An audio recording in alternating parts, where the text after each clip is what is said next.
कितनी पास हो रही है? 15। आ रहा है समझ में? अब मैं आपसे थोड़ा सा एक्सटेंड करके पूछ रहा हूं। एक्सटेंड क्या है, ध्यान देना। मैंने आपसे बोला कि अगर मैं ऐसे 4 एरिया रख दूं, ऐसे इमेजिन कर पा रहे हो कि आप सोचो ये एक पेपर था, ये एक पेपर है, this is one paper, 1 metre square area का एक पेपर लिया जो कि बिल्कुल फ्लैट है, वो रखा हुआ है, और आपने गिन लिया कि उससे 15 बूंदे पास हो रही है। अब मैं आपसे बोल रहा हूं कि ऐसे 4 पेजेस रख दो, एग्जैक्टली परपेंडिकुलर रखना है, ध्यान देना।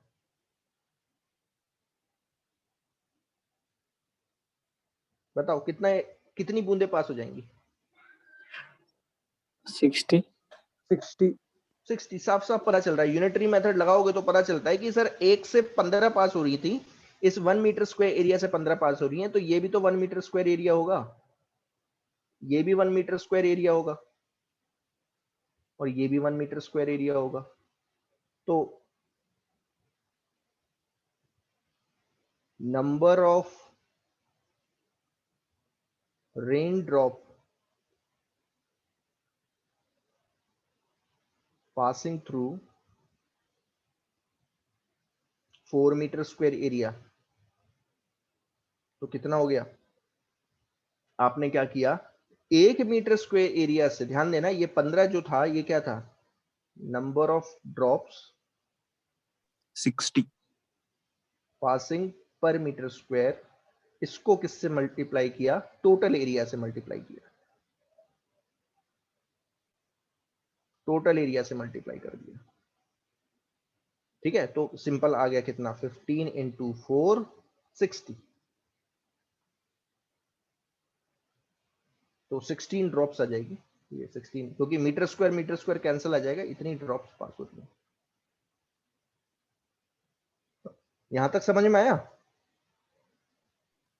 Yes sir. अब इसी चीज को मैं इलेक्ट्रिक फ्लक्स के फॉर्म में देखो, इलेक्ट्रिक फ्लक्स के फॉर्म में आप कैसे समझोगे इसे? ध्यान से समझना। इलेक्ट्रिक फ्लक्स क्या होता है? इलेक्ट्रिक फ्लक्स होता है, it gives you, electric flux क्या है? It gives you the number of electric field lines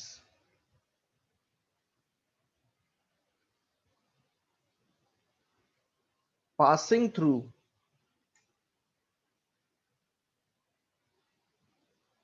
any area। Electric flux क्या देता है? क्वांटिटी है which gives you the number of electric field lines passing through an area kept,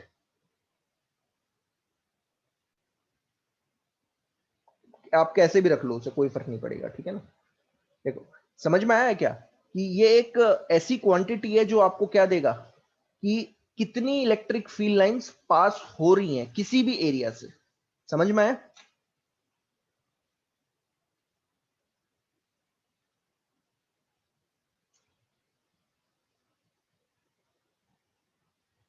और यहां पे एक नाम, मैं एक चीज और लिख लेता हूं, रिलेटिव है, just give you the relative quantity. अभी मैं ऐसा बताऊंगा, मैं बताऊंगा कि रिलेटिव यहां पे क्यों लिखा है। ये एक ऐसी क्वांटिटी है जो आपको क्या देगी, क्या मेजर करके देगी? ये मेजर करके देगी कि किसी भी एरिया से कितनी फील्ड लाइंस पास हो रही है।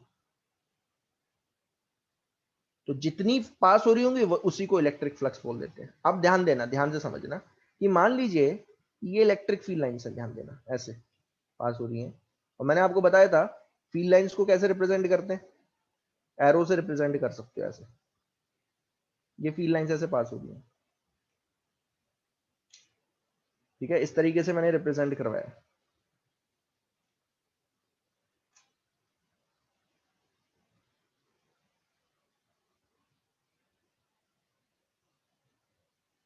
ये है इलेक्ट्रिक फील्ड वेक्टर, ध्यान देना, इलेक्ट्रिक फील्ड वेक्टर है, यानी कि ये इलेक्ट्रिक फील्ड की डायरेक्शन है, ध्यान देना। ये जो फील्ड लाइंस है, फील्ड लाइंस क्या होती हैं? Field lines is simply the how to visualise the electric field. Electric field को विजुअलाइज करने के लिए मैं किसका कॉन्सेप्ट यूज करता हूं, इलेक्ट्रिक फील्ड का कॉन्सेप्ट यूज करता हूं। तो ऐसे फील्ड लाइंस ना पास हो रही हैं। आपने क्या किया, एक एरिया ले लिया ऐसे, ऐसे रख दिया इस तरीके से, आ रहा है समझ में, जिसका वैल्यू है ए वेक्टर, ऐसे ए वेक्टर ले लिया, ध्यान देना। अब आपको कैसे पता चलेगा, आपको कैसे पता चलेगा कि इस पूरे एरिया से कितनी फील्ड लाइंस पास हो रही हैं। तो नंबर ऑफ फील्ड लाइंस, ऐसे मैं लिख रहा हूं, number of field lines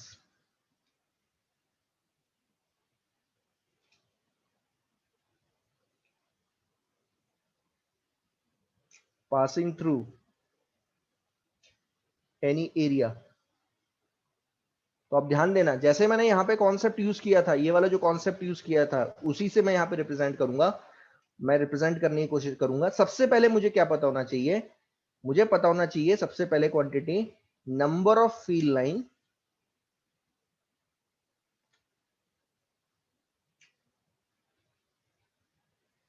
passing through 1 meter. 1 metre square kept, ध्यान देना, केप्ट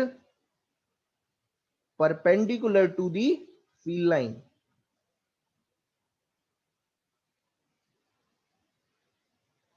ध्यान देना, ये जो मैंने अभी बताया ना, ये जो मैंने पूरा बताया है, ये वाला जो बताया था रेन ड्रॉप में, इसमें अभी कुछ ऐड करना है मुझे, एक चीज ऐड करनी है अभी, लेकिन मैं अभी ऐड कर दूंगा। अब जैसे यहां पे मैंने आपसे पूछा था कि अगर आपको 4 मीटर स्क्वायर, ये जो पूरा एरिया लिया था 4 मीटर स्क्वायर, इससे फाइंड आउट करना है कि इस पूरे 4 मीटर स्क्वायर एरिया में कितनी रेन ड्रॉप पास हो रही है। तो आपने सबसे पहले क्या पूछा, आपने सबसे पहले क्या बताया कि सर सबसे पहले तो आप ये बताओ कि 1 मीटर स्क्वायर एरिया से कितनी फील्ड लाइंस पास हो रही हैं। बट ध्यान देना, ये जो 1 मीटर स्क्वायर एरिया है, ये कैसे रखा हुआ है, kept Perpendicular. Perpendicular perpendicular to the flow of rain. ये चीज ध्यान देनी है, रेन के एग्जैक्टली परपेंडिकुलर डायरेक्शन में रखा हुआ है, तो उससे 15 पास हो रही है।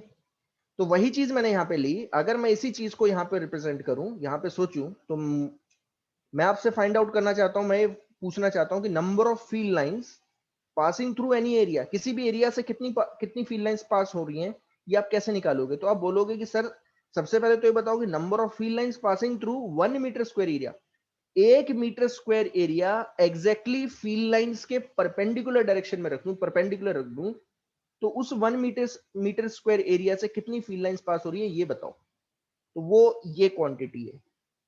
इसको फिर किससे इंटू करोगे आप, तो फिर मैंने यहां पे देखो 15 से किसको इंटू कर दिया, 15 को किससे इंटू किया, उस एरिया से मल्टीप्लाई कर दिया।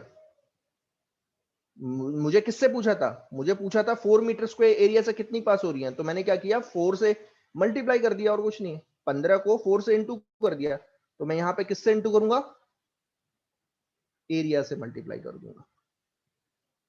आया समझ में। Yes, sir. तो अभी तो ये दो चीजें हैं, ध्यान देना, ये दो चीजें हैं जो मैंने मल्टीप्लाई की। अब ध्यान देना, मैं तीसरी चीज पूछ रहा हूं। तीसरी चीज क्या पूछ रहा हूं मैं, यहां पे तीसरी चीज पूछ रहा हूं, तीसरा यहां पे एक और चीज ऐड कर रहा हूं। अब ये चीज पता चल गई आपको कि ये जो एरिया है,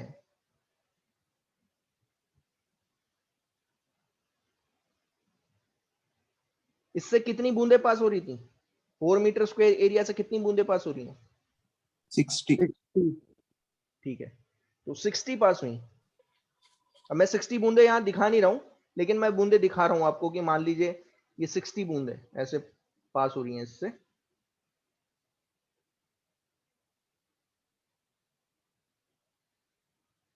मैंने अब आपसे आपसे पूछा कि आप क्या करो, यहां पे बिल्कुल बीच में, ध्यान देना, बिल्कुल बीच में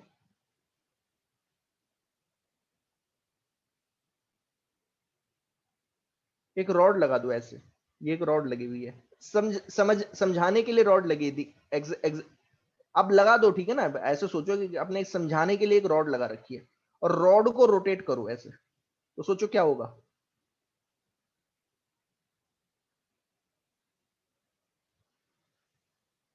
इसको आप ऐसे सोचो कि इस एरिया को, ये जो पेज है, बड़ा सा पेज है, 1 metre square area, 4 metre square area है ये, ठीक है, एक बड़ा सा पेज है। मैंने आपसे बोला इसको रोटेट करना स्टार्ट करो। अब इमेजिन करना, ध्यान देना, थोड़ी देर बाद क्या होगा। पर बूंदे डिक्रीज होना चालू होगा। हाँ, तो ये जो एरिया होगा ना, थोड़ी देर बाद कुछ ऐसा हो जाएगा। ध्यान से समझना इस चीज को, मैं यहाँ पे शो कर रहा हूं।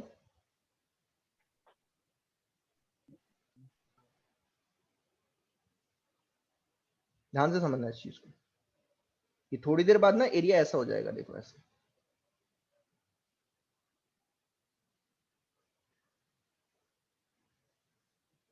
लेकिन बूंदे तो उतनी ही पड़ रही हैं, अगर आप देखोगे बूंदे तो उतनी ही आ रही है ना। जो बूंद है, ये जो बूंद है, ये मैं ऐसे ही बना रहा हूं, ध्यान देना।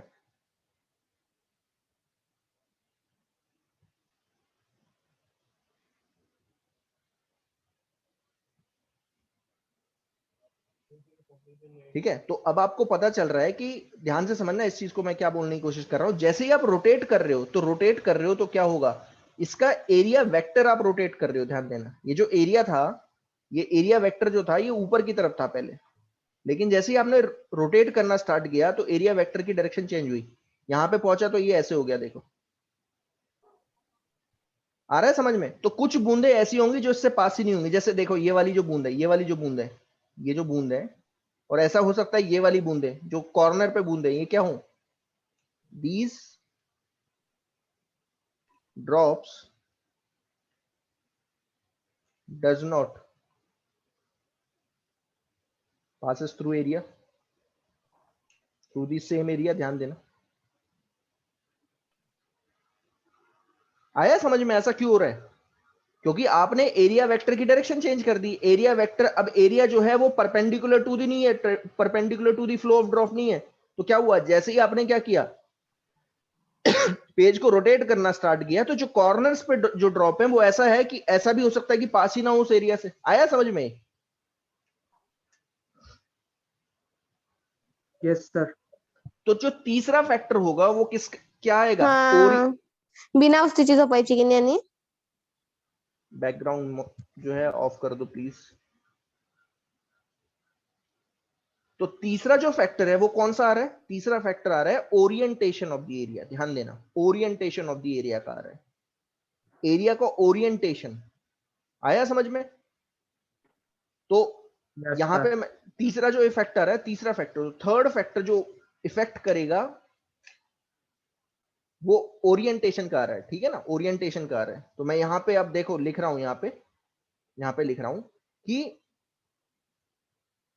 किसी भी एरिया से कितनी फील्ड लाइंस पास होंगी वो किन किन चीजों पे डिपेंड कर रहा है। सबसे पहले आपको ये चीज पता होनी चाहिए कि number of field lines passing through 1 metre square area, 1 metre square area से कितनी फील्ड लाइंस पास होंगी, जो कि कैसा रखा है, perpendicular to the field lines. ये पता होना चाहिए सबसे पहले। दूसरा, वो एरिया पता होना चाहिए, आ रहा है समझ में, जिससे फील्ड लाइंस आप निकालना चाहते हो। और तीसरा जो फैक्टर है वो होगा orientation. It also represents, it's also affected by orientation also.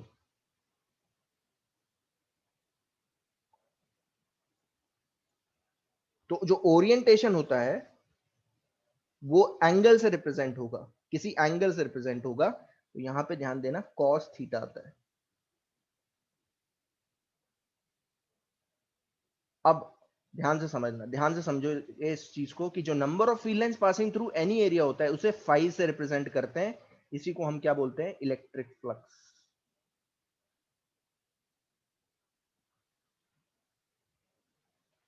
Electric flux किसके इक्वल होगा, ध्यान देना, ये जो क्वांटिटी है, ये quantity number of field lines passing through 1 metre square area kept in the field lines, kept perpendicular to the field lines. अब याद करो, ये पिछली बार बताया था, देखो पीछे ले जा रहा हूं मैं।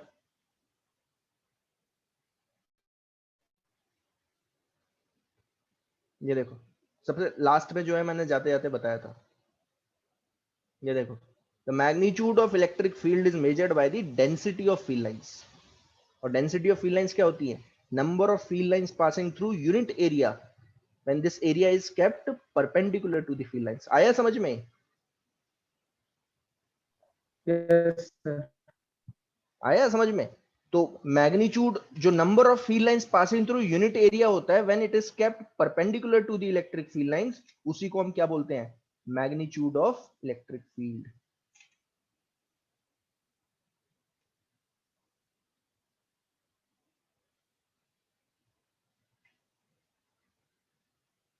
आई होप ये समझ में आया होगा. तो ये पूरा को पूरा फैक्टर ये क्या होता है? E area into area into cos theta. हम यहां पे लिख देता हूं. ई क्या रिप्रेजेंट कर रहा है? E represents, E is the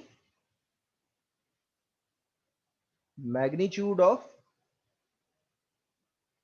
electric field,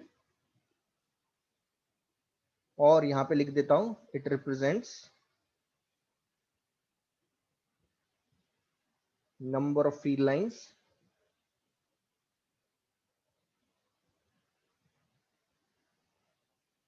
passing through unit area. unit area का मतलब होता है 1 मीटर स्क्वायर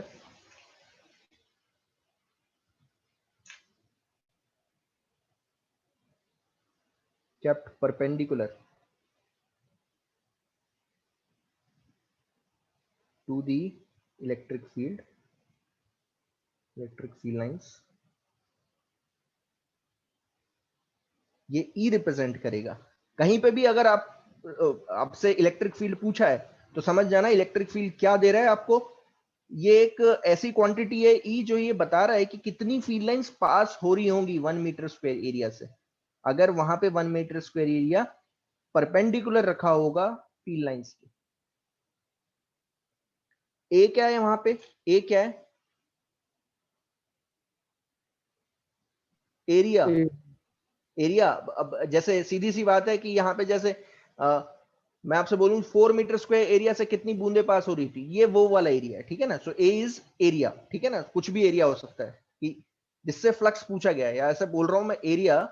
ये ए एरिया क्या है? It is the area from which electric from where electric flux जो है आप मेजर कर रहे हो. मैं एरिया ही लिख रहा हूं. ठीक है ना. आप एग्जाम्पल से समझाऊंगा, ऐसे समझाना थोड़ा सा मुश्किल हो जाता है. अब ए क्या है? एरिया है, ध्यान देना. ठीक है ना. और थीटा यहां पे क्या है? Theta is the angle between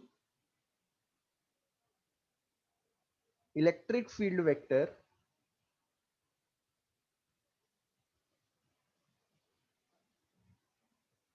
and area vector. क्योंकि अब यहां पे दो क्वांटिटी आ गई है, ध्यान देना. अगर इस फॉर्मूले में अगर आप देखोगे तो आपको पता चल रहा है इलेक्ट्रिक फील्ड है और एरिया है, और दोनों वेक्टर क्वांटिटी है. ठीक है. यहां तक समझ में आया? सर ये डॉट प्रोडक्ट है क्या? हाँ, डॉट प्रोडक्ट है, अभी पता चल जाएगा. ई ए कॉस ऑफ थीटा. तो अगर वेक्टर फॉर्म में देखूंगा, इन वेक्टर फॉर्म,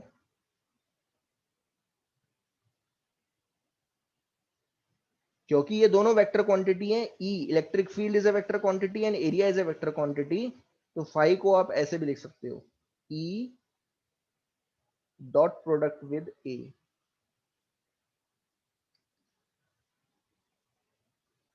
आया समझ में? अगर कभी आपने Yes, पढ़ा sir. होगा A dot B. A dot B क्या होता है? A AB cos theta. B cos theta. ठीक है. A B cos theta. तो इसकी कोई डायरेक्शन नहीं होती, ध्यान देना. So electric flux is a scalar product of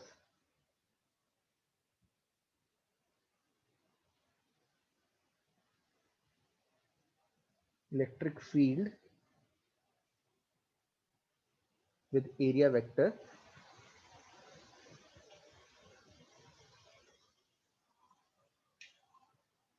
So it is a scalar quantity, ध्यान देना. It is a scalar quantity, एक स्केलर क्वांटिटी है। स्केलर क्वांटिटी का मतलब क्या होता है, इसका मैग्नीट्यूड ही निकाल सकते हो, डायरेक्शन नहीं होगी। डायरेक्शन आप कोई नहीं निकाल सकते इसकी। तो इट हैज अ मैग्नीट्यूड, ध्यान देना है, मैं लिख दे रहा हूं, it has a magnitude but no direction.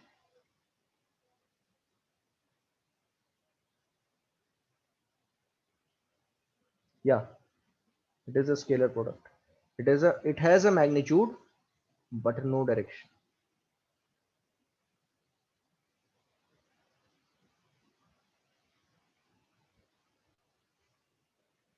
Unit,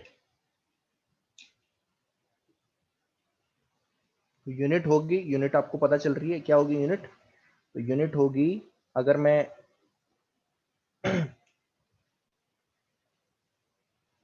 SI unit की बात करूं तो यूनिट होगी इसकी, क्या होगी देखो, मेरे ख्याल से होगी, देखो, न्यूटन पर यूनिट कूलाम, ये होगी इलेक्ट्रिक फील्ड की, इनटू एरिया मीटर स्क्वायर, और कॉस थीटा क्या है, एक डायमेंशनलेस क्वांटिटी है, ये हो जाएगी, ठीक है ना। न्यूटन मीटर स्क्वायर, या इसी को ऐसे भी लिख सकता हूं, न्यूटन मीटर स्क्वायर पर यूनिट कूलम।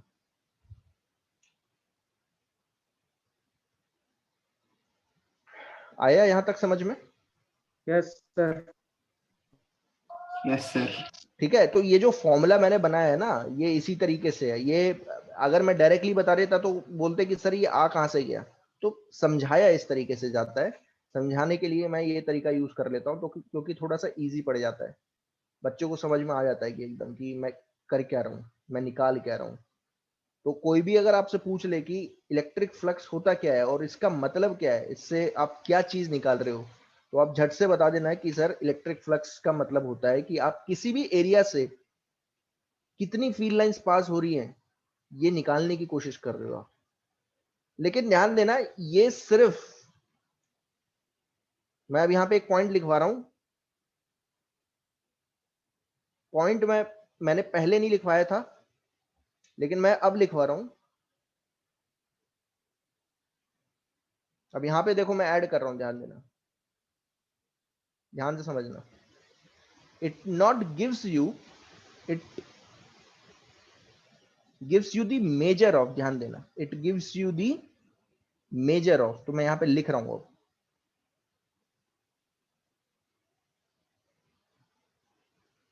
अब यहां पे पूरी पॉइंट लिखवा रहा हूं, क्योंकि मैं पहले लिखवाया था तो समझ में नहीं आता। It gives the measure of number of electric field lines passing through any area. Measure का मतलब क्या होता है, ये एग्जैक्ट नहीं बता सकता। क्यों नहीं बता सकता? एग्जैक्ट कभी नहीं बता सकता, आपको एग्जैक्टली नहीं बता पाएगा। It gives you the measure, measure मतलब कि एग्जैक्ट क्वांटिटी नहीं बताएगा, लेकिन हाँ उसके आसपास बता देगा। क्योंकि होता क्या है कि इमेजिन करो, मैं आपसे बोल रहा हूं कि, ध्यान से समझना इस चीज को, मैं आपसे बोल रहा हूं कि एक चार्ज है, इससे कितनी फील्ड लाइंस पास होंगी, कितनी फील्ड लाइंस निकल रही होंगी, कोई गिन सकता है इस चीज को? No sir. Sir. No sir. अगर मैं आपसे बोलूं कि आपने सेंटर पे एक चार्ज रखा हुआ है और सेंटर से कितनी लाइन निकाल सकता हूं जो रेडियली आउटवर्ड जाएंगी, तो आप बोलोगे सर इनफाइनाइट, कितनी भी निकाल दो। तो आप निकाल नहीं सकते एग्जैक्टली, आप एक मेजर ले सकते हो। मेजर का मतलब क्या था, मैंने आपको बताया था कि जैसे यहां पे Q है ना, प्लस Q, तो अगर आपने 2Q रख दिया, तो देखो यहां पे आपने गिन लिया 1 2 3 4 5 6 7 8 9, तो इसमें नंबर ऑफ फील्ड लाइंस कितनी पास हो रही है? 9 फील्ड लाइंस है। तो जैसे ही यहाँ पे 2Q रखोगे तो आपको एक चीज पता चल जाती है कि कितनी फील्ड लाइंस यहां से निकल रही होंगी।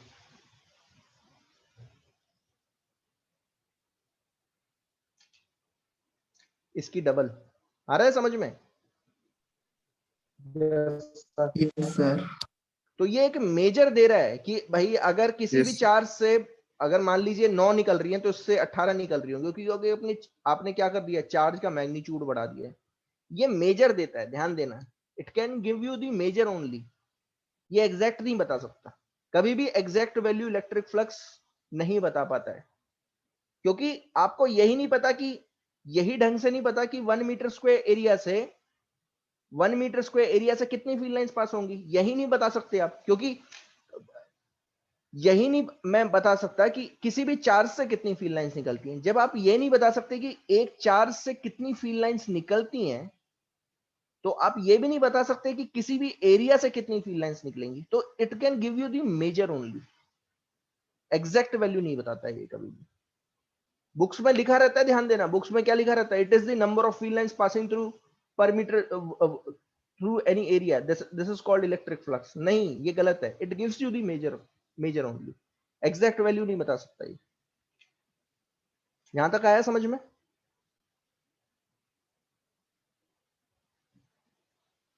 यस।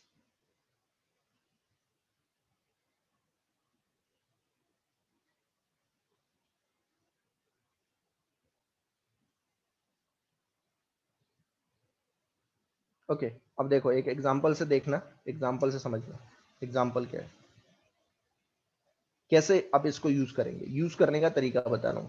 आपको डॉट प्रोडक्ट लेना आता है सबको? Yes sir. हाँ ठीक है, चलो अब देखना जरा, मैं आपसे बोल रहा हूं find out the electric flux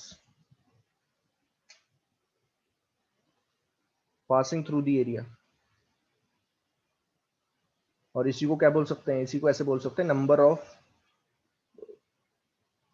मैं लिख रहा हूं वैसे यहां पे, number of field lines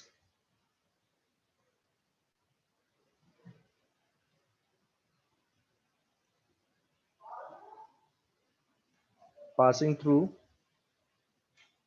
any area. जब मैं ये लिख रहा हूं तो आपको ये समझना है कि number of probable field lines हैं, ठीक है ना, मेजर है ये, एग्जैक्ट नहीं बता सकता। तो आप जरा मुझे बताना आप कैसे निकालोगे, ध्यान से समझना।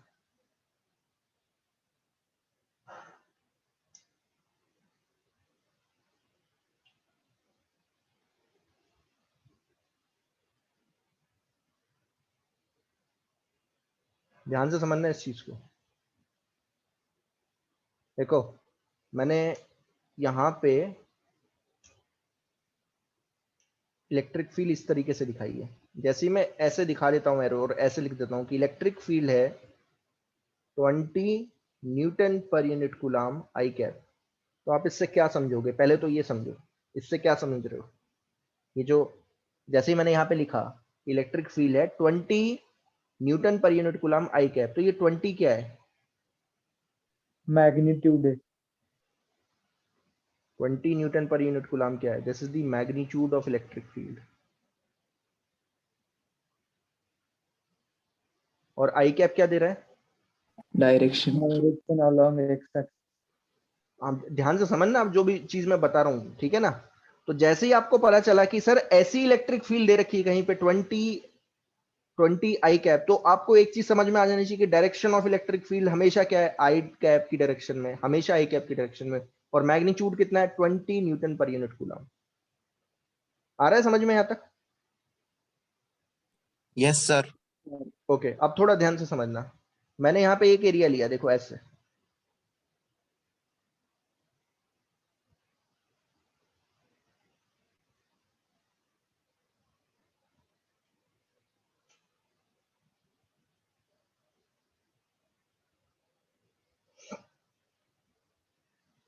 मैं आपसे पूछ रहा हूं number of field lines passing through ABCD बता दो, या फ्लक्स पासिंग थ्रू एबीसीडी,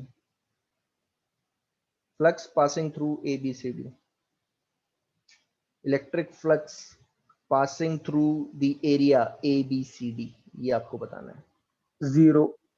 नहीं, ढंग से देखो, कैसा सरफेस है ये, फ्लैट सरफेस एरिया है कि फ्लैट सरफेस है कि ओपन? फ्लैट। ये फ्लैट है, तो फ्लैट से तो डेफिनेटली कुछ फ्लक्स पास होगा ही होगा, फ्लैट से हमेशा फ्लक्स पास होगा, जीरो नहीं बोल सकते आप। आ रहा है समझ में? ये फ्लैट है, ध्यान देना, this is a flat. Exactly कैसे रखा हुआ है ये? Exactly perpendicular to the electric field रखा हुआ है, देखो फील्ड लाइंस ऐसे पास हो रही हैं। ये देखो ऐसे पास हो रही है, इसकी ऐसे पास नहीं हो रही है, दिख रही है ना पास होती हुई।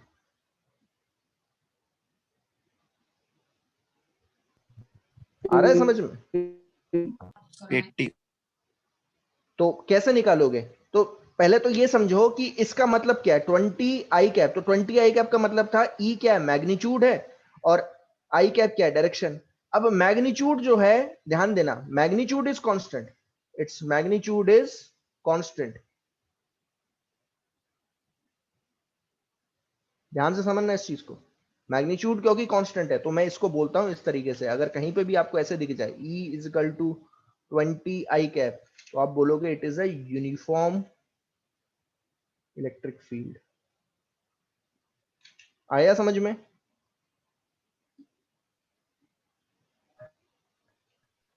Yes, sir. Why it is a uniform electric field क्योंकि इसका दोनों चीज कांस्टेंट है। ध्यान देना, मैग्नीट्यूड भी कांस्टेंट है 20 और डायरेक्शन भी कांस्टेंट है, यूनिफॉर्म इलेक्ट्रिक फील्ड है।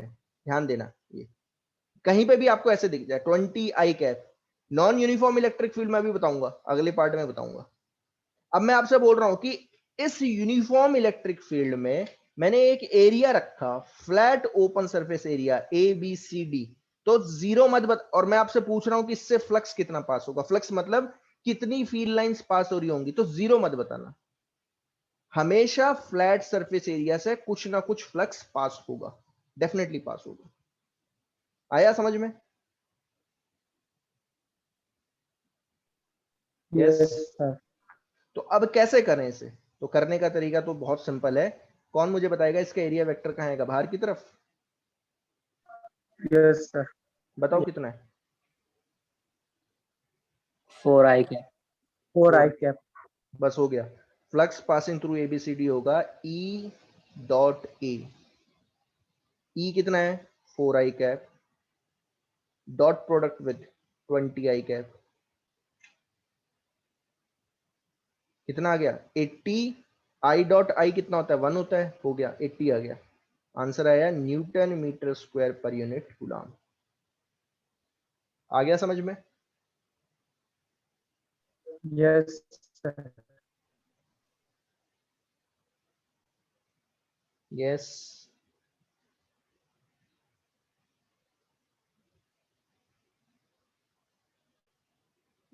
क्लियर हुआ? yes सर sir आपने Yes, sir. Angle zero consider किया ना? क्या? एंगल जीरो कंसिडर किया ना सर? नहीं, जीरो ही है इसमें, ध्यान देना। इसमें तो मुझे करने की जरूरत नहीं थी, ध्यान देना, इसमें करने की जरूरत क्यों नहीं थी? क्योंकि मैंने इलेक्ट्रिक फील्ड और एरिया वेक्टर को वेक्टर के फॉर्म में दिखा दिया है, दिख रहा है? ये वेक्टर के फॉर्म में ही है, तो डॉट प्रोडक्ट लेना इजी है। अगर आप ऐसे नहीं लेना चाहते, मैं दूसरे तरीके से करके दिखाता हूँ। मेथड 2 देखो क्या है, मेथड 2। मेथड 2 देखो, ऐसे भी कर सकते हो। आप बोलोगे कि sir A B C D से जो फ्लक्स पास होता है वो होता है E A cos of theta. तो ऐसे भी कर सकते हो, कोई प्रॉब्लम नहीं है। देखो ई का मैग्नीट्यूड कितना है? ई का मैग्नीट्यूड है 20। ए का मैग्नीट्यूड कितना है? 4। दोनों के बीच में कितना एंगल है? अब देखो दोनों के बीच में पता चल रहा है ई भी एक्स डायरेक्शन में है और एरिया भी एक्स डायरेक्शन में है, तो दोनों जो है एक्स डायरेक्शन में है, तो एंगल कितना होगा दोनों के बीच में? 0 डिग्री। तो सीधा आंसर आ गया 80 इंटू 1 कॉस 0 1 है, आंसर आ गया 80 न्यूटन मीटर स्क्वायर पर यूनिट कूलम। आ गया समझ में? Yes sir.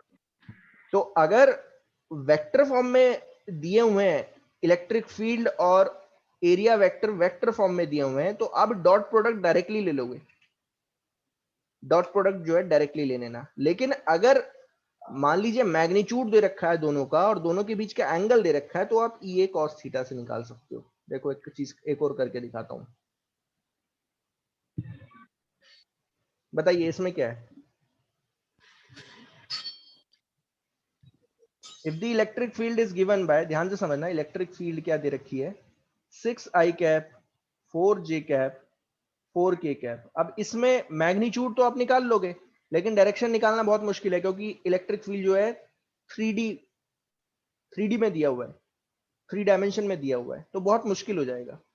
अब पूछा क्या है calculate the electric flux through the surface area 20 unit lying in y and z plane. तो ध्यान देना, मैं y एंड z प्लेन बना रहा हूँ, 120. y एंड z प्लेन बना रहा हूँ, ध्यान से समझना। ये हो गया y, ये हो गया z, y z। तो वाई जेड प्लेन में लाई कर रहा है। तो इमेजिन करो एक स्क्वायर ही है, सोचो, ऐसे सोचो, ये एक स्क्वायर है। अब बताओ इसका एरिया वेक्टर किस तरफ होगा, बाहर की तरफ? अरे होगा कि नहीं? Yes, sir. बाहर की तरफ होगा। तो आप बोलोगे Yes, ये sir. सब तरफ लूं, तो मैं बोल रहा हूं किसी भी तरफ ले लो यार, ओपन है तो ओपन में कोई प्रॉब्लम ही नहीं होती। एक ही ओपन में कोई प्रॉब्लम नहीं है। जब क्लोज सरफेस एरिया होगा तो प्रॉब्लम होगी। क्लोज सरफेस एरिया में आप हमेशा क्लोज सरफेस एरिया को छोटे छोटे ओपन सरफेस एरिया में तोड़ोगे, और हर एक ओपन सरफेस एरिया की डायरेक्शन आप कहां लोगे, बाहर की तरफ। तो ये लेना थोड़ा सा इजी है था। बताओ एरिया वेक्टर क्या हो जाएगा, सीधा बताओ। 20 आई 20 कैप। I cap. और इलेक्ट्रिक फील्ड किस तरफ है? अब मुझे नहीं पता इलेक्ट्रिक फील्ड किस डायरेक्शन में, मान लीजिए ऐसे बना ली मैंने, मुझे नहीं पता किस डायरेक्शन में, मुझे पता है बस कि इलेक्ट्रिक फील्ड दे रखी है मुझे। अब मैं आपसे पूछ रहा हूं कि बताओ कितना फ्लक्स पास होगा, कितना फ्लक्स पास होगा। तो आपको कुछ नहीं करना है, ई डॉट ए कर देना, that's it. 6I into 20. Dotted with 20 I cap. Theta Vita लेने की जरूरत नहीं, क्योंकि इनमें डॉट प्रोडक्ट सीधा आपको निकालना आता है, ठीक है ना। तो कितना होता है ये, कितना होगा? 6 120. इंटू 20, 120. 120 न्यूटन मीटर स्क्वायर पर यूनिट कूलम। डॉट प्रोडक्ट लेना आता है ना सबको, Yes, sir. ठीक है ना। एक्स को एक्स कंपोनेंट से, इलेक्ट्रिक फील्ड के एक्स को एक्स कंपोनेंट से मल्टीप्लाई करो, तो इलेक्ट्रिक फील्ड के वाई को Y component of the area से मल्टीप्लाई करो, वैसे जेड को करो, ऐड करो। लेकिन एरिया वेक्टर में वाई और जेड तो है ही नहीं, तो सीधा ही आंसर है 6 इंटू 20, 120। That's it. आ गया समझ में? Yes. बताओ इसका आंसर क्या होगा?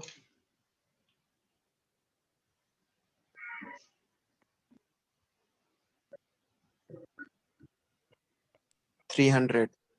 300 डायरेक्टली पता चल रहा है कि एक एरिया है जो किस तरफ ले रखा है मैंने, एक्स वाई जेड ऐसे ले रखा है, ये एरिया है मान लो ऐसे। अब इसकी डायरेक्शन किस तरफ होगी, के डायरेक्शन में। एरिया वेक्टर हो जाएगा आपका कितना, 100 K cap. 100 की कैप। और इलेक्ट्रिक फील्ड किस डायरेक्शन में, किसी भी डायरेक्शन में लो, अब मुझे पता नहीं है, दिया हुआ है ऑलरेडी इलेक्ट्रिक फील्ड, क्योंकि उसका मैग्नीट्यूड और डायरेक्शन दोनों ही दिया हुआ है, वेक्टर के फॉर्म में दे रखी है, 4j + 3k। एरिया वेक्टर हो गया 100 k कैप। तो जो फाई होगा वो होगा E dot A 8i + 4j + 3k dotted with 100 k cap. तो अब इसमें क्योंकि एरिया वेक्टर में एक्स और वाई कंपोनेंट तो है नहीं, तो सीधा आंसर क्या होगा, 3 into 100, that's it.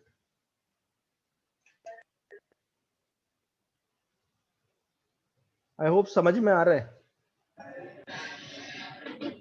Yes, sir. अब ये बताओ,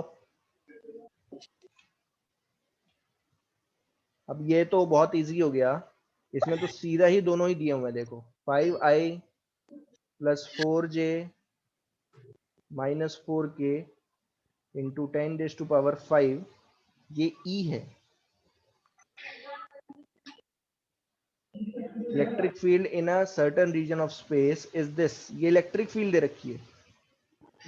कैलकुलेट द 6,000. इलेक्ट्रिक फ्लक्स, ये फ्लक्स है, ठीक है ना, not electric flux due to this over in area. कितना फ्लक्स पासिंग होगा किस एरिया से, 2i - j into 10⁻⁻² metre square. तो क्या होगा, ई डॉट ए, सीधा dot product low, 5i + 4j - 4k dotted with 2i - j into ये जो है अब 10⁻³ आ गया, ठीक है, ये तो बाहर आ जाएगा, ठीक है ना। अब यहां पे क्या करें, 5 इंटू टू प्लस, क्योंकि अब इसमें एरिया में दोनों है, ध्यान देना, एरिया में x कंपोनेंट भी है और y कंपोनेंट भी है, z कंपोनेंट नहीं है, तो आप x और y कंपोनेंट को मल्टीप्लाई करो और ऐड कर दो। 4 इंटू -1, ध्यान देना, 5 इंटू टू, 4 इंटू -1, कितना आएगा आंसर? 10 6000 -4 10 माइनस 4, यानी कि 6 इंटू 10⁻³ न्यूटन मीटर स्क्वायर पर यूनिट कूलम। आई होप समझ में आ गया है। yes आ sir गया समझ में? सीधा ही क्या करना है, E dot A, that's it.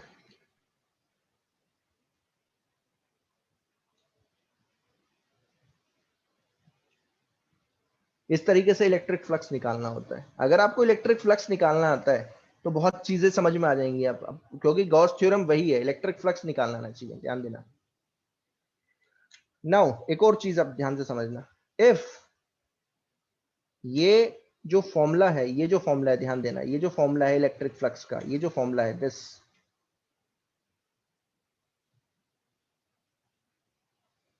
ये बिल्कुल सही फॉर्मूला है, बट ये तभी यूज करोगे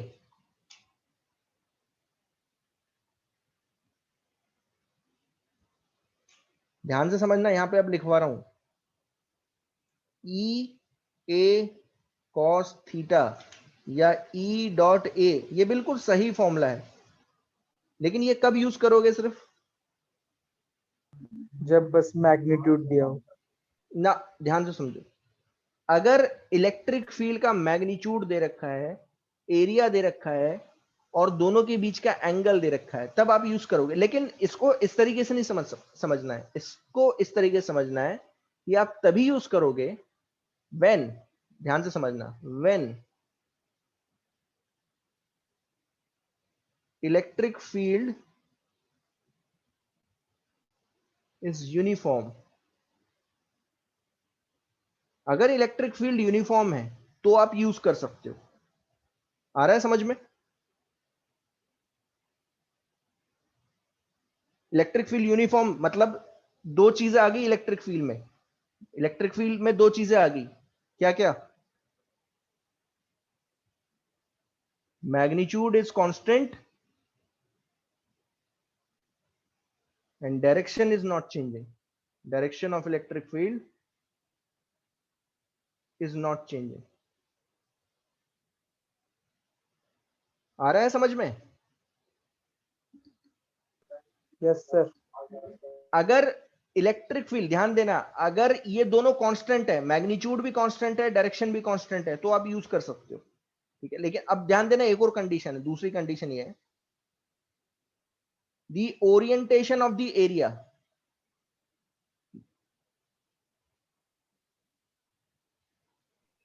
या आप सीधा ही ऐसे समझो, ध्यान से समझना इस चीज को, आप ये तभी यूज कर सकते हो जब इलेक्ट्रिक फील्ड यूनिफॉर्म हो। ये जो फॉर्मूला है, this formula can only B use, ध्यान देना, this formula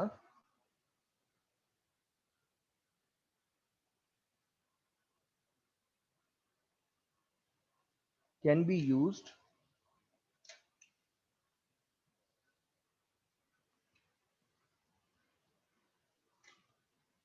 for uniform electric field only.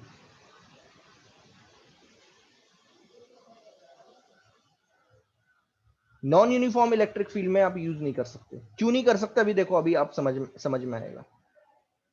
For non uniform electric field, ध्यान देना, नॉन यूनिफॉर्म इलेक्ट्रिक फील्ड,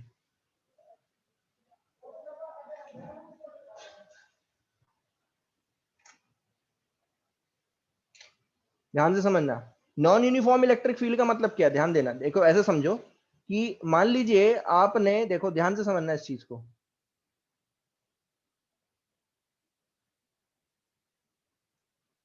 वैसे ये बता, थोड़ा सा समझाना जो है थोड़ा सा डिफिकल्ट है, 2D में थोड़ा सा समझाना डिफिकल्ट है, लेकिन फिर भी मैं समझाने की कोशिश कर रहा हूं।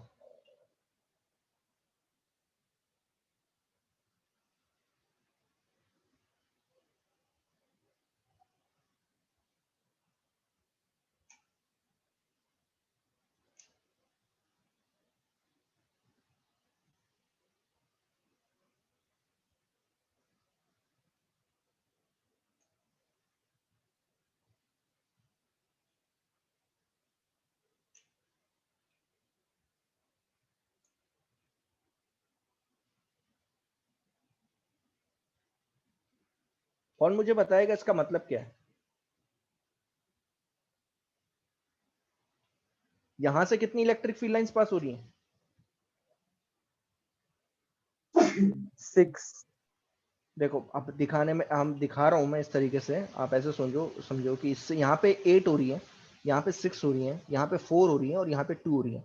मतलब समझ में आया इसका क्या है? इसका मतलब यह है कि अगर आप ऐसे जा रहे हो, इलेक्ट्रिक फील्ड का मैग्नीट्यूड चेंज हो रहा है। डायरेक्शन में कोई अंतर नहीं पड़ रहा है, ध्यान देना। डायरेक्शन में दिखा भी नहीं सकता, 2D में थोड़ा सा मुश्किल हो जाता है। जैसे ही मैं इस तरफ जा रहा हूं तो आपको पता चल रहा है मैग्नीट्यूड चेंज हो रहा है, दिख रहा है? डायरेक्शन तो वही है। Yes, sir. नीचे की तरफ जा रहा हूं, मैग्नीट्यूड चेंज हो रहा है। ये देखो यहाँ पे 6 फील्ड लाइंस पास हो रही है, यहाँ पे 4 हो रही है, और यहाँ पे जा रहा हूं, इस तरफ जा रहा हूं तो 2 है। आ रहा है समझ में? चेंज हो रहा है ना? Yes, sir. तो ये कैसी फील्ड है? ये नॉन यूनिफॉर्म इलेक्ट्रिक फील्ड है, इसमें मैग्नीट्यूड चेंज हो रहा है। अब इमेजिन करो कि मैंने यहां पे ऐसे, ध्यान से समझना, ऐसे एरिया ले लिया।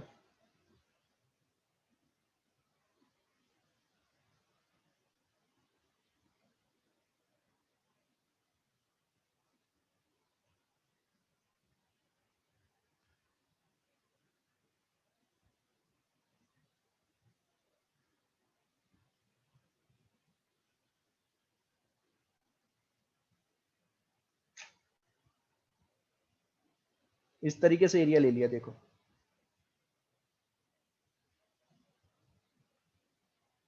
एग्जैक्टली इसके परपेंडिकुलर रखा हुआ है। अब मैं आपसे बोलूं कि बताओ कि फील्ड लाइंस कितनी पास होंगी इससे, तो आप क्या बोलोगे कि सर यहां पे इतने रीजन में इलेक्ट्रिक फील्ड है E1, इतने रीजन में इलेक्ट्रिक फील्ड है E2। देखो थोड़ा सा डिफिकल्ट हो रहा है मेरे लिए, क्यों? क्योंकि आप ये समझो, ये जो फील्ड लाइंस आ रही है ना, ये वाली जो फील्ड लाइंस है, ये एग्जैक्टली परपेंडिकुलर आ रही है सरफेस एरिया के परपेंडिकुलर आ रही है। तो यहाँ पे ये वाली जो इलेक्ट्रिक फील्ड है यहाँ पे E3 हो गया, और ये वाली हो गई E4। क्रोम में खेल रहा। हाँ, वो टेस्ट खेलता है। नहीं क्रोम में खेल रहा हूँ। ये खेला आज क्रोम में खेले क्या? बैकग्राउंड प्लीज बंद कर दो अपना। लास्ट में जहाँ हाथी रहता है, तो वो सफल जाते ना राजा, तो वहाँ उसका राजा खड़ा था, मैंने उसका हाथी तो आया नहीं, वहाँ के सारे काट के अंदर घुस गया सीधा रानी।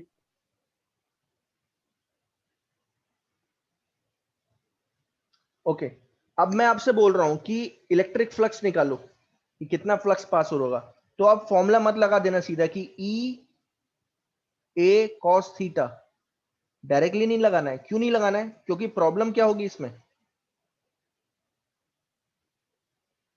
प्रॉब्लम ये होगी, ऑल्दो ये एरिया, अगर मैं थोड़ी देर के लिए समझ भी लूं कि ये एरिया, ये वाला एरिया और ये एरिया और ये एरिया, 4 एरिया बन रहे हैं इसमें, चारों का मैग्नीट्यूड सेम है, डायरेक्शन सेम है,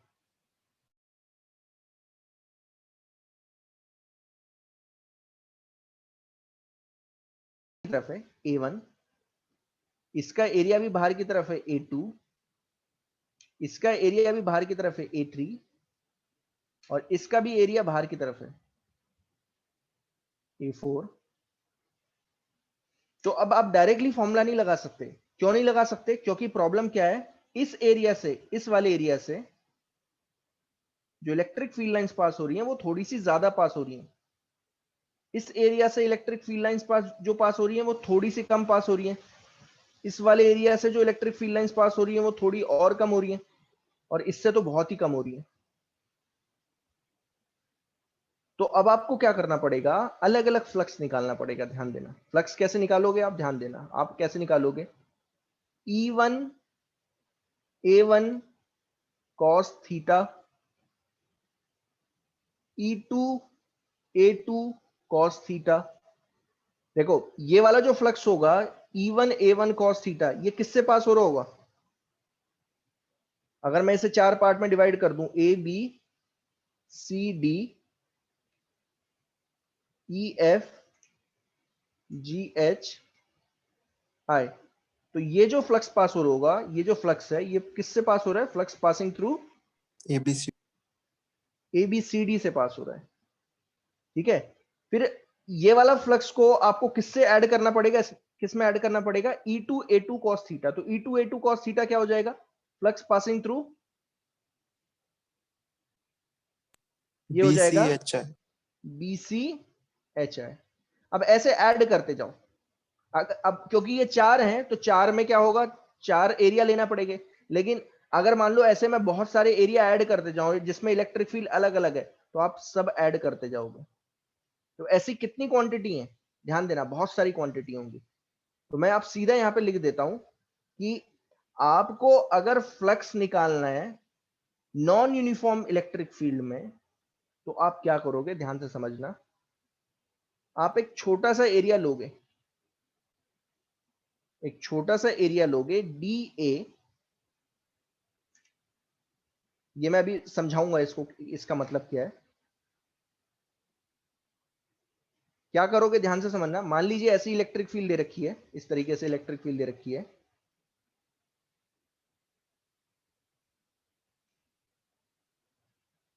और ये नॉन यूनिफॉर्म इलेक्ट्रिक फील्ड है, ध्यान से समझना, नॉन यूनिफॉर्म इलेक्ट्रिक फील्ड है, this is non uniform electric field.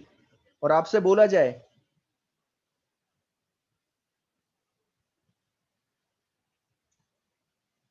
एक एरिया लिया ऐसे, ये एरिया ले लिया है ऐसे,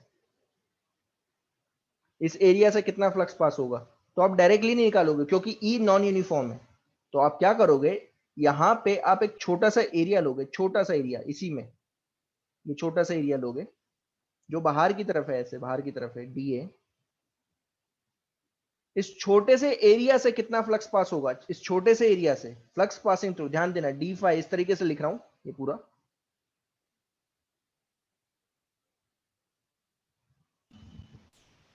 D phi is the flux passing through the small area DA। तो D फाई कितना होगा, ये जो छोटा सा फ्लक्स है ये निकालोगे पहले। तो वो कैसे निकालोगे, यहां पे इलेक्ट्रिक फील्ड है E, ठीक है, तो E को आप डॉट प्रोडक्ट करोगे किससे, DA के साथ। तो ये जैसे ही आप यहां पे जो इलेक्ट्रिक फील्ड है, ध्यान देना, ये जो एरिया है यहां पे जो इलेक्ट्रिक फील्ड है वो है E को आपने डॉट प्रोडक्ट निकाला, किसके साथ, डॉट प्रोडक्ट लिया आपने DA के साथ। तो E डॉट DA ये क्या देगा, D फाई क्या है, is a small electric flux passing through this area, ये आपको देगा D फाई। और अगर आपको टोटल फ्लक्स निकालना है, टोटल फ्लक्स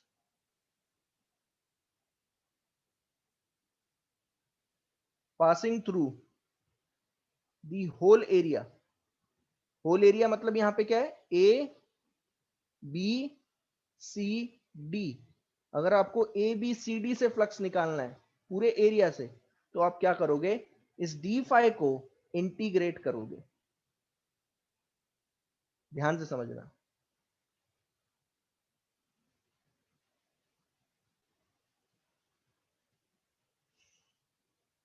आया समझ में, आप D फाई को क्या करोगे, इंटीग्रेट करोगे दोनों तरफ। जैसे ही आप D फाई को इंटीग्रेट करोगे तो आपको क्या मिलेगा, फाई मिलेगा। और फाई यहां पे क्या है, phi is the flux passing through, flux electric flux passing through the whole area.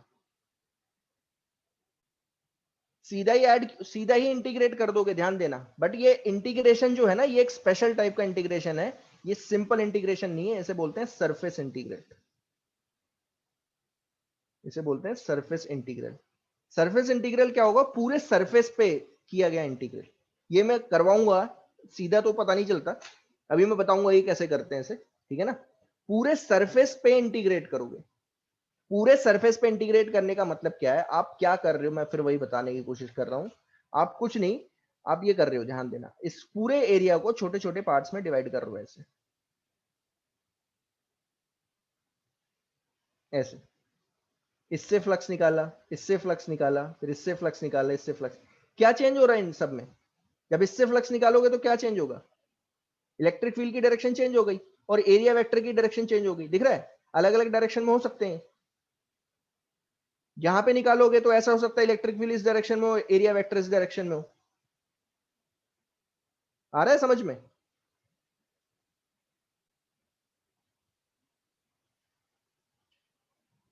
Yes. No sir.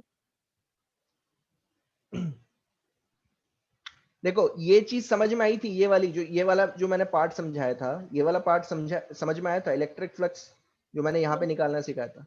इसमें क्या था, इसमें इलेक्ट्रिक फील्ड और एरिया यूनिफॉर्म थे, ध्यान दो। इलेक्ट्रिक फील्ड एक ही डायरेक्शन में और एरिया वेक्टर भी एक ही डायरेक्शन में, तो निकालना थोड़ा सा इजी है, ई डॉट ए कर दोगे। लेकिन यहाँ प्रॉब्लम क्या हो रही है, यहाँ पे देखो प्रॉब्लम क्या हो रही है, यहाँ पे प्रॉब्लम क्या हो रही है, देखो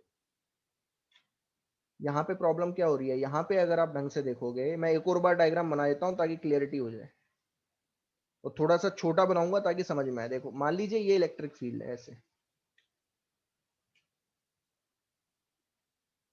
इस तरीके से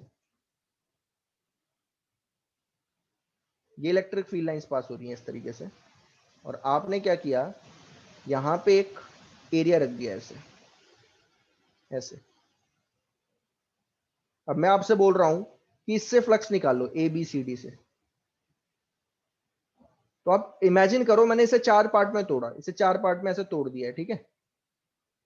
और मैं ये बोल रहा हूं कि आप इन 4 पार्ट से अलग अलग इलेक्ट्रिक फ्लक्स निकालो जितना पास हो रहा है, और चारों को ऐड करके लिख देना, तो टोटल फ्लक्स पता चल जाएगा।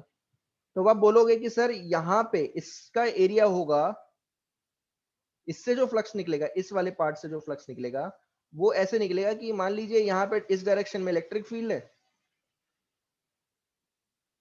इलेक्ट्रिक फील्ड किस डायरेक्शन में होगी, फील्ड लाइंस के टेंजेंट डालोगे उस डायरेक्शन में हो जाएगी, और ये हो जाएगा एरिया।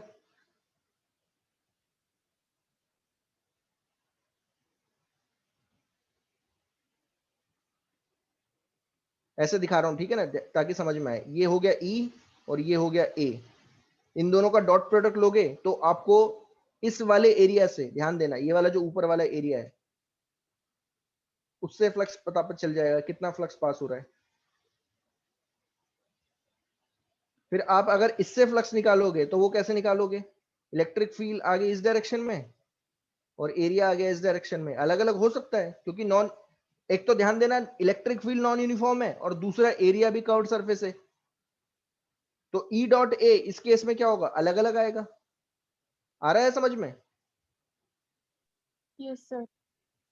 तो आपको क्या करना पड़ेगा, अलग अलग फ्लक्स निकालना पड़ेगा। यहां पे क्या करना पड़ेगा, ई dot D, E one dot D D E one dot with A one, फिर यहां पे होगा ई टू, ऐसे निकालना पड़ेगा, ध्यान देना, E one dotted with A one plus E two dotted with A two, फिर वैसे ही तीसरा लोगे तो E three dotted with A three, E4 dotted with A4। अब यहां तो 4 थे इसलिए मैंने बना दिया, लेकिन जरूरी तो ना 4 हो। आप बोलोगे कि सर आपने जब ये वाला एरिया लिया, ऐसे एरिया बनाया, तो ये तो बड़ा एरिया हो गया ना, आपने तो बोला था कर्व्ड सरफेस एरिया को छोटे छोटे पार्ट्स में डिवाइड करना होता है। तो मैं बोलूंगा बिल्कुल सही है। तो आप क्या करोगे, अगर आपको एग्जैक्ट वैल्यू निकालनी है फ्लक्स की, तो आपको क्या करना पड़ेगा, ऐसे बहुत छोटे छोटे एरिया लेने पड़ेंगे, ऐसे बहुत सारे छोटे छोटे एरिया। ये एरिया कितने होंगे, ऐसे तो इनफाइनाइट एरिया हो जाएंगे, सबको ऐड करना पड़ेगा तो आपको टोटल फ्लक्स मिलेगा, ये टोटल फ्लक्स मिलेगा।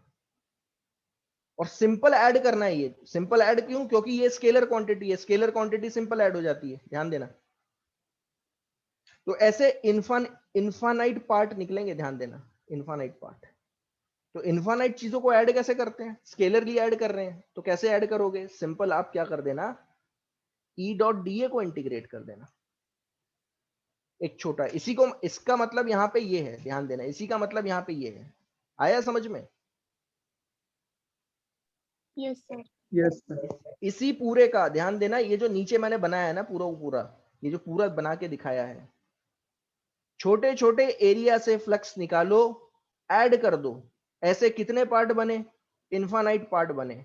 इसी को मैं इस तरीके से रिप्रेजेंट कर सकता हूं कि एक छोटा सा एरिया लो, डीए, उस एरिया से, उस छोटे से एरिया से फ्लक्स निकालो डी फाई, और उसको सीधा इंटीग्रेट कर दो, बट इंटीग्रेट आपको ढंग से करना है। सरफेस इंटीग्रल बोलते हैं इसे, इसे पूरे सरफेस पे किया गया है। सरफेस पे ही तो कर रहा हूं, ध्यान देना। सरफेस इंटीग्रल का मतलब पूरे सरफेस एरिया को छोटे छोटे सरफेस में डिवाइड करना, हर एक से फ्लक्स निकालना और ऐड कर देना, इसका मतलब सरफेस इंटीग्रल होता है।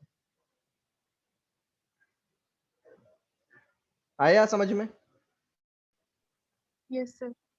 ठीक है, तो सरफेस इंटीग्रल का मतलब ये है। तो ये जो जैसे ही आप E dot E D A का इंटीग्रेशन करोगे, ठीक है, पूरे सरफेस एरिया, जैसे इलेक्ट्रिक फील्ड का, जैसे ही आप छोटे से एरिया से फ्लक्स निकाल रहे हो ई डॉट डी ए, उसको आप इंटीग्रेट कर रहे हो, सरफेस इंटीग्रेट कर रहे हो, सरफेस पे पूरा इंटीग्रेट कर रहे हो, तो आपको क्या देगा? वो टोटल फ्लक्स दे देगा, टोटल इलेक्ट्रिक फ्लक्स दे देगा।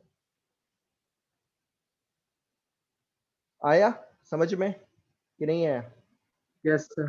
जैसे एक एग्जांपल करके दिखाता हूँ, ऐसे समझ में नहीं आएगा, मैं आपको एक एग्जांपल करके दिखाता हूँ। बेटर ये है मैं एक एग्जांपल करके दिखाऊं, ध्यान से समझना इस चीज को। अगर समझ पाओ तो बहुत इजी है, समझोगे तो एकदम समझ में आ जाएगा। देखो, मान लीजिए मैं सेंटर पे एक चार्ज रख रहा हूं,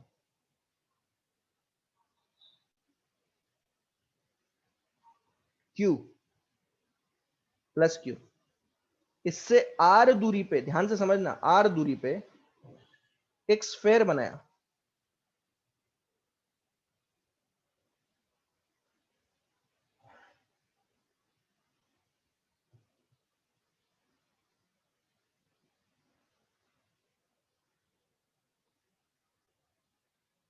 मैं आपसे पूछ रहा हूं what is the total electric flux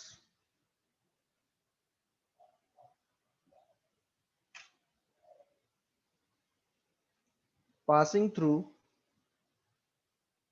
the sphere। Sphere से टोटल इलेक्ट्रिक फ्लक्स कितना पास होगा, कितना इलेक्ट्रिक फ्लक्स पास होगा? तो कैसे निकालोगे आप? अगर आप ढंग से देखोगे तो आपको पता चल रहा है कि ये जो Q है, ये फील्ड लाइंस निकालेगा बाहर की तरफ। देखो ऐसे,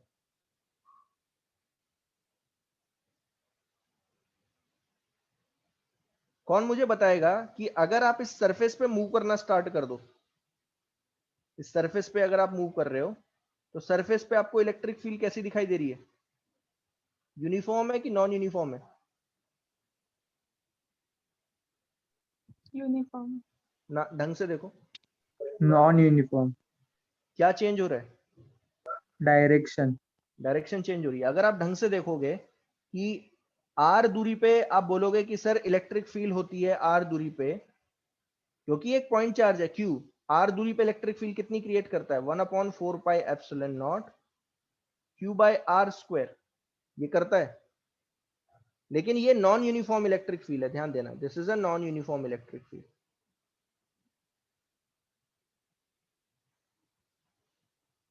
ये जो इलेक्ट्रिक फील्ड मैं लिख रहा हूं ना यहाँ पे ई, ये एक नॉन यूनिफॉर्म है। Why? Because on the surface of sphere, on the surface of sphere,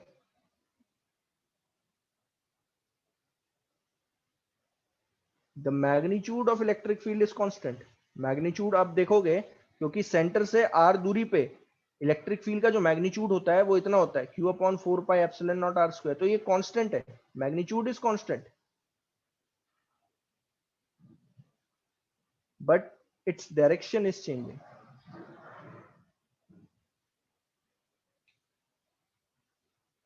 direction जो है चेंज हो रही है, तो ये नॉन यूनिफॉर्म इलेक्ट्रिक फील्ड है, ध्यान देना। यहां पे ध्यान देना, यहां पे इलेक्ट्रिक फील्ड की डायरेक्शन होगी इस तरफ E1, यहां पे किस तरफ होगी E2, यहां पे E3। अलग अलग डायरेक्शन है, मैग्नीट्यूड सेम है, ध्यान देना।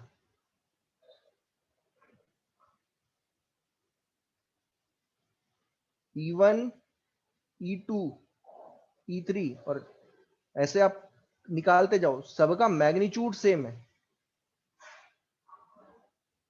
डायरेक्शन डिफरेंट है, ध्यान देना।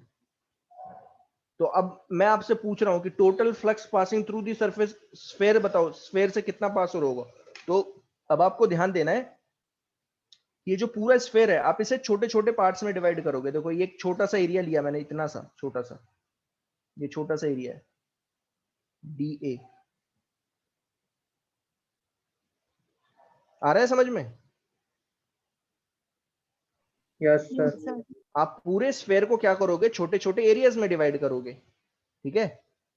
जैसे यहाँ पे, अगर यहाँ पे मैंने काटा, यहाँ पे एक छोटा सा एरिया लिया तो वो बाहर की तरफ है, फिर मैंने बोला यहाँ पे देखो, यहाँ पे यही एरिया किस तरफ होगा, ये एरिया होगा इस तरफ, तो इसे मैं DA1 ले रहा हूं, DA2 ले लो। फिर ये वाला एरिया DA3, देख रहे। अब अगर मैं टोटल फ्लक्स निकालना चाहता हूं तो आपको करना क्या पड़ेगा, आपको करना क्या पड़ेगा, ध्यान देना, आपको ये करना पड़ेगा E1 डॉट DA1, ये क्या देगा आपको, ये देगा, ये जो छोटा सा एरिया था, ये जो छोटा सा एरिया है, जो सरफेस एरिया पे एक छोटा सा एरिया है, ध्यान देना, उससे कितना फ्लक्स पास हो रहा है, वो ये है। आ रहा है समझ में, ये क्या दे रहा है, फ्लक्स पासिंग थ्रू DA1। फिर ये क्या देगा,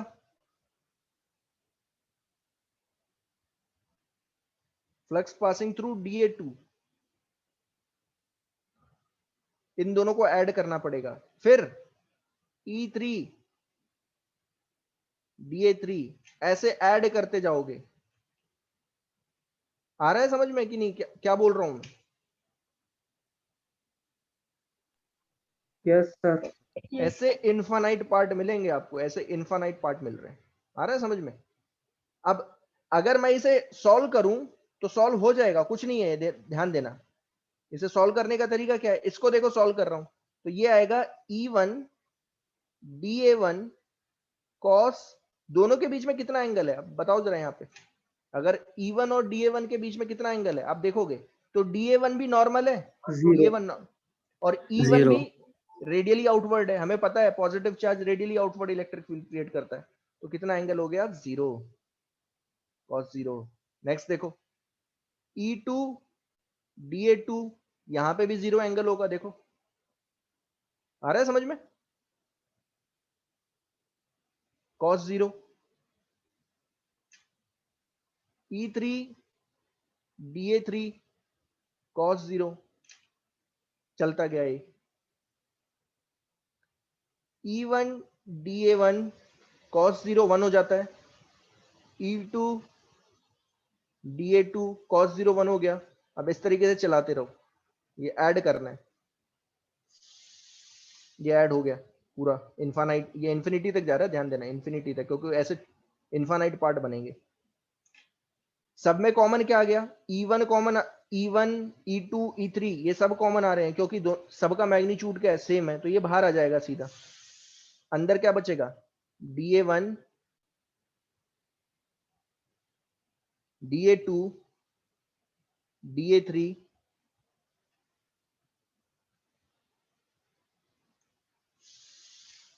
E1 कितना है, E1 पता है हमें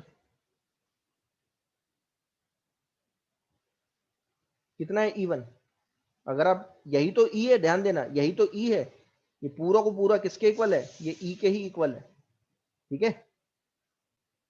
कितना है, 1/4 pi epsilon naught Q by R square, और ये DA1 DA2 DA3 DA4 up to infinity, तो ये क्या हो जाएगा, टोटल सरफेस एरिया। इन सबको अगर आप ऐड कर दोगे, अब क्योंकि यहाँ पे मैग्नीट्यूड ऐड कर रहे हो, ध्यान देना, ये मैग्नीट्यूड है, DA1 DA2 DA3 up to infinity, ये क्या है, सिंपल सरफेस एरिया के छोटे छोटे जो एरिया बने थे, सरफेस एरिया पे जो छोटे छोटे एरिया थे, उन सब का क्या है, ये एडिशन है, तो ये क्या हो जाएगा, टोटल सरफेस एरिया। ये टोटल सरफेस एरिया है, और टोटल सरफेस एरिया कितना होता है स्फेयर का, 4 पाई R स्क्वायर। तो देखो ऐसे निकाला जाता है, ये आ गया Q बाय एप्सिलॉन।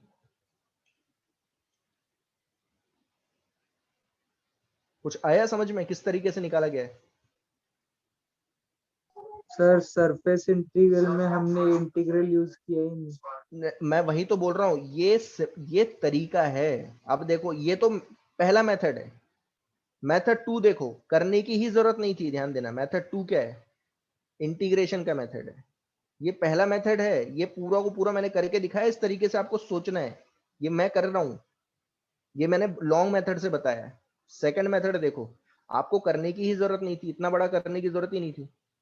आप क्या बोलोगे, सर इतना बड़ा कर क्यों रहे हो? आर दूरी पे क्या कर रहे हो आप? एक स्फेयर ले रहे हो, तो आपको इतना बड़ा काम करने की जरूरत ही नहीं है। आप क्या करोगे, स्फेयर पे एक छोटा सा एरिया लो, डीए बाहर की तरफ। इलेक्ट्रिक फील्ड कहां होगी? इलेक्ट्रिक फील्ड भी रेडियली आउटवर्ड होगी। इससे छोटा सा फ्लक्स बताना जरा, कितना है, कितना पास होगा?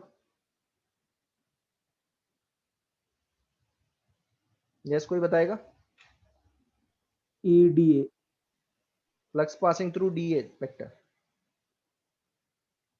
सीधा E dotted with DA, dot product ले लेना और इसी को क्या कर देना, इंटीग्रेट कर देना, सरफेस, पूरा सरफेस पे इंटीग्रेट कर देना। तो ये आपको क्या दे देगा? Total flux passing through the sphere. तो टोटल फ्लक्स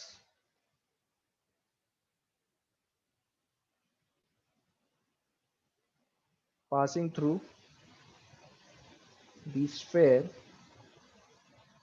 कितना होगा? ध्यान देना, ई डीए कॉस 0। ये चीज समझ में आई?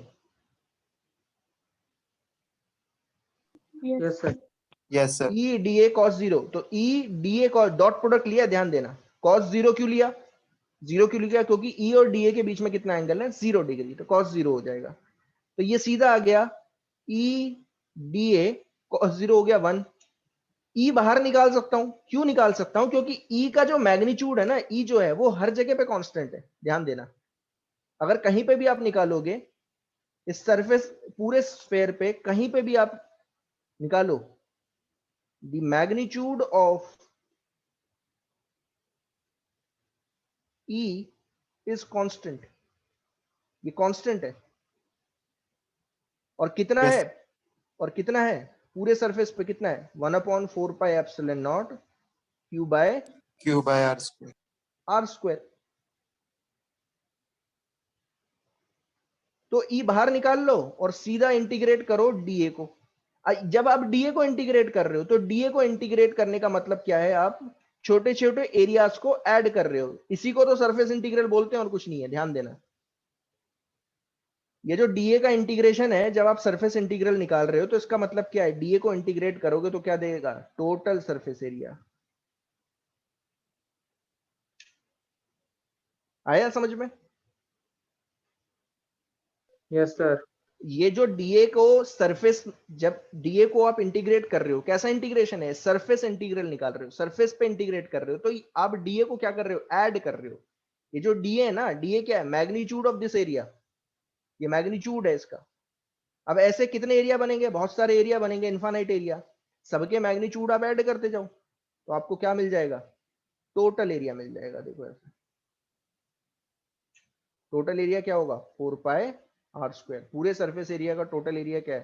टोटल सरफेस एरिया क्या है? 4 pi R square. Cancel out, R square cancel out, कितना आ गया? Q upon epsilon. Q by epsilon naught. तो इस तरीके से आपको इंटीग्रेट करना पड़ता है।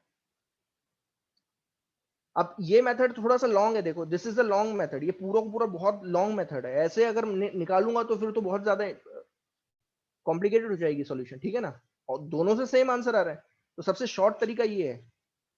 शॉर्ट तरीका क्या है? जब भी ई नॉन यूनिफॉर्म मिले, ध्यान देना, if E is non uniform, क्या इसमें नॉन यूनिफॉर्म है E? Yes, E is non uniform. क्या प्रॉब्लम है? अगर आप सरफेस एरिया पे मूव कर रहे हो, क्या चेंज हो रहा है? direction. डायरेक्शन चेंज हो रही है। ऑल द मैग्नीट्यूड सेम है, लेकिन ई का डायरेक्शन चेंज हो रही है, यानी कि नॉन यूनिफॉर्म इलेक्ट्रिक फील्ड है। नॉन यूनिफॉर्म इलेक्ट्रिक फील्ड में कल आप बोलोगे कि सर ऐसा भी बताओ कि जिसमें डायरेक्शन सेम रहे और मैग्नीट्यूड चेंज हो, तो वो मैं कल बताऊंगा। आज जो है मैंने एक एग्जांपल बताया आपको कि जिस इसमें मैग्नीट्यूड सेम है बट इलेक्ट्रिक फील्ड की डायरेक्शन चेंज हो रही है। जैसे कि आप सरफेस एरिया पे मूव कर रहे हो, पूरे सरफेस एरिया पे मूव करोगे, ऐसे मूव करोगे तो आपको पता चल रहा है इलेक्ट्रिक फील्ड की डायरेक्शन चेंज हो रही है। तो नॉन यूनिफॉर्म इलेक्ट्रिक फील्ड है। नॉन यूनिफॉर्म इलेक्ट्रिक फील्ड में फ्लक्स निकालने का तरीका क्या होता है, आप क्या करोगे, पूरे सरफेस एरिया को, पूरा जो एरिया होगा जिससे फ्लक्स निकालना है आपको, उसको छोटे छोटे पार्ट्स में डिवाइड करोगे, छोटे छोटे एरिया में। उन छोटे छोटे एरिया से फ्लक्स निकालोगे और ऐड करोगे। आया समझ में? वो है ये तरीका, ऐड करोगे, ये तरीका है पूरा जो तरीका मैंने बताया। लेकिन ये लॉन्ग मेथड है। ऐसे अगर आप ऐड करने लग गए तो प्रॉब्लम क्या होगी, इनफाइनाइट पार्ट मिल जाएंगे आपको। इनफाइनाइट पार्ट को ऐड करने का मतलब क्या होता है, इंटीग्रेट करना। तो बेटर ये है आप क्या करो, एक छोटा सा एरिया लोगे, उससे फ्लक्स निकालोगे, that is D phi E dot D A, यानी कि डी फाई निकल गया। अब ई डॉट डी को आप पूरे सरफेस पे इंटीग्रेट कर दोगे। आया समझ में? तो आपको क्या मिल जाएगा, total flux passing through this whole surface, जो भी जिस सरफेस पे आपको फ्लक्स निकालना है। आ गया यहां तक? Yes sir.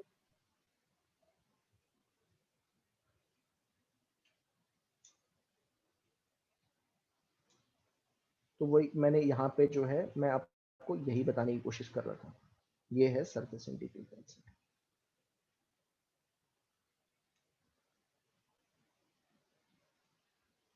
क्लियर है यहां तक? अब कल जो है Yes, मैं sir. कुछ एग्जांपल लूंगा जिसमें इलेक्ट्रिक फील्ड नॉन यूनिफॉर्म होगी। नॉन यूनिफॉर्म इलेक्ट्रिक फील्ड मतलब जिसमें इलेक्ट्रिक फील्ड का मैग्नीट्यूड चेंज हो रहा होगा और कभी डायरेक्शन चेंज हो रही है। ठीक है? और कल हम देखेंगे सारी इलेक्ट्रिक फील्ड की कितना फ्लक्स पास होगा। ठीक है ना? कुछ एग्जांपल करेंगे कल, थोड़ा सा ज्यादा समझ में आएगा। बट मैं फिर वही बोल रहा हूँ, ये पहली बार आप कर रहे हो इंटीग्रेट, सरफेस इंटीग्रल और ये सब जो है पहली बार कर रहे हो, तो बेटर ये है आज एक बार जो है और एक बार रिकॉर्डिंग को देख लेना है इस ढंग उसको। कल जो है और समझ में आएगा किस तरीके से कैसे एरिया लेते हैं, ये आपको समझ में आएगा।